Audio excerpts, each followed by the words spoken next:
नमस्कार दोस्तों। आज हम कहानी सुनेंगे खरगोश की चतुराई। किसी घने वन में एक बहुत बड़ा शेर रहता था। वह रोज शिकार पर निकलता और एक नहीं, दो नहीं, कई कई जानवरों का काम तमाम कर देता। जंगल के जानवर डरने लगे कि अगर शेर इसी तरह शिकार करता रहा तो एक दिन ऐसा आएगा कि जंगल में कोई भी जानवर नहीं बचेगा। सारे जंगल में सनसनी फैल गई। शेर को रोकने के लिए कोई न कोई उपाय करना जरूरी था। एक दिन जंगल के सारे जानवर इकट्ठा हुए और इस प्रश्न पर विचार करने लगे। अंत में उन्होंने तय किया कि वे सब शेर के पास जाकर उससे इस बारे में बात करेंगे। दूसरे दिन जानवरों का एक दल शेर के पास पहुंचा। उनको अपनी ओर आते देख शेर घबरा गया और उसने गरज कर पूछा, क्या बात है, तुम सब यहाँ क्यों आ रहे हो? जानवर दल के नेता ने कहा, महाराज, हम आपके पास निवेदन करने आए हैं। आप राजा हैं और हम आपकी प्रजा। जब आप शिकार करने निकलते हैं तो बहुत से जानवर मार डालते हैं। आप सबको खा भी नहीं पाते। इस तरह से हमारी संख्या कम होती जा रही है। अगर ऐसा ही होता रहा तो कुछ ही दिनों में जंगल में आपके सिवाय और कोई नहीं बचेगा। प्रजा के बिना राजा भी कैसे रह सकता है? यदि हम सभी मर जाएंगे तो आप भी राजा नहीं रहेंगे। हम चाहते हैं कि आप सदा हमारे राजा बने रहे। आपसे हमारी विनती है कि आप अपने घर पर ही रहा करें।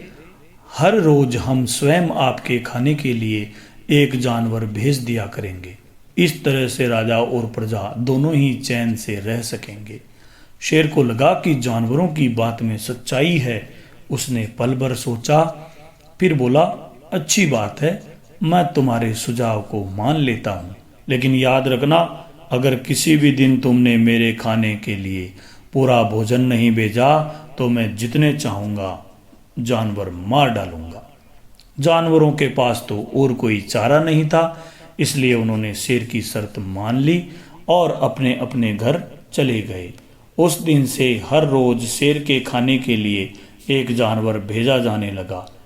इसके लिए जंगल में रहने वाले सब जानवरों में से एक एक जानवर बारी बारी से चुना जाता था। कुछ दिन बाद खरगोश की बारी भी आ गई। शेर के भोजन के लिए एक नन्हे से खरगोश को चुना गया। वह खरगोश जितना छोटा था उतना ही चतुर भी था। उसने सोचा, बेकार में शेर के हाथों मरना मूर्खता है।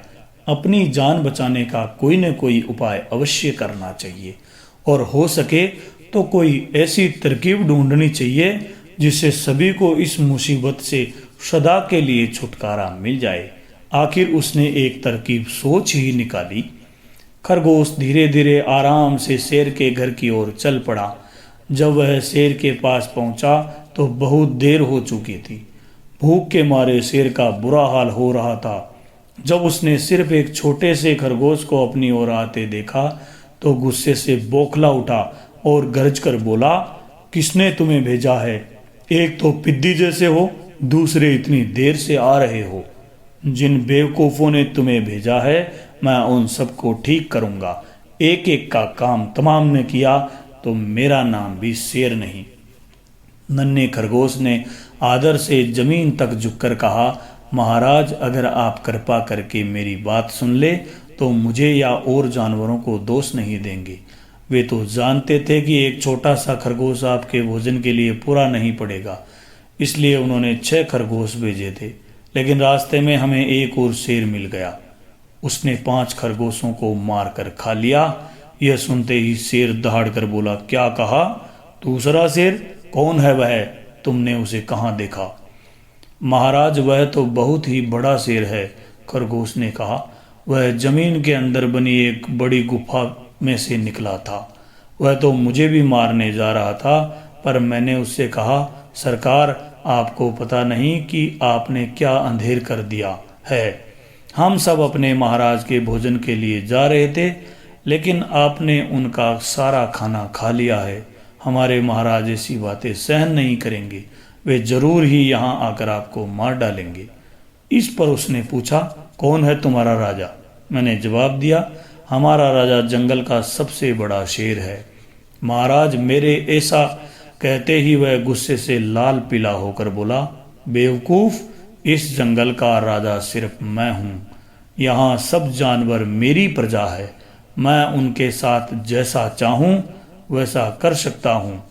जिस मूर्ख को तुम अपना राजा कहते हो, उस चोर को मेरे सामने हाजिर करो। मैं उसे बताऊंगा कि असली राजा कौन है। महाराज, इतना कहकर उस शेर ने आपको लेवाने के लिए मुझे यहाँ भेज दिया।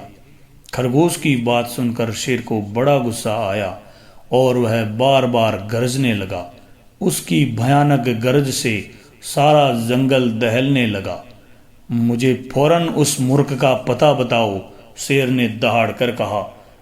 जब तक मैं उसे जान से न मार दूंगा, मुझे चैन नहीं मिलेगा। बहुत अच्छा महाराज, खरगोश ने कहा, मौत ही उस दुष्ट की सजा है। अगर मैं और बड़ा व मजबूत होता तो मैं खुद ही उसके टुकड़े टुकड़े कर देता। चलो रास्ता दिखाओ, शेर ने कहा। फौरन बताओ किधर चलना है। इधर आइए महाराज। इधर खरगोश रास्ता दिखाता हुआ शेर को एक कुएं के पास ले गया और बोला, महाराज, वह दुष्ट शेर जमीन के नीचे किले में रहता है। जरा सावधान रहिएगा, किले में छिपा दुश्मन खतरनाक होता है।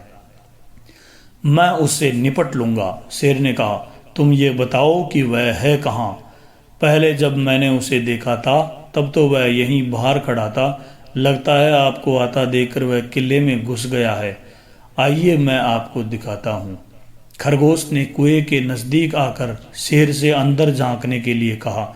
शेर ने कुएं के अंदर झांका तो उसे कुएं के पानी में अपनी परछाई दिखाई दी। परछाई को देखकर शेर जोर से दहाड़ा। कुएं के अंदर से आती हुई अपने ही दहाड़ने की गूंज सुनकर उसने समझा कि दूसरा शेर भी दहाड़ रहा है। दुश्मन को तुरंत मार डालने के इरादे से वह फौरन कुएं में कूद पड़ा। कूदते ही पहले तो वह कुएं की दीवार से टकराया, फिर धड़ाम से पानी में गिरा और डूबकर मर गया। इस तरह चतुराई से शेर से छुट्टी पाकर नन्हा खरगोश घर लौटा। उसने जंगल के जानवरों को शेर के मारे जाने की कहानी सुनाई। दुश्मन के मारे जाने की खबर से सारे जंगल में खुशी फैल गई। जंगल के सभी जानवर खरगोश की जय जयकार करने लगे।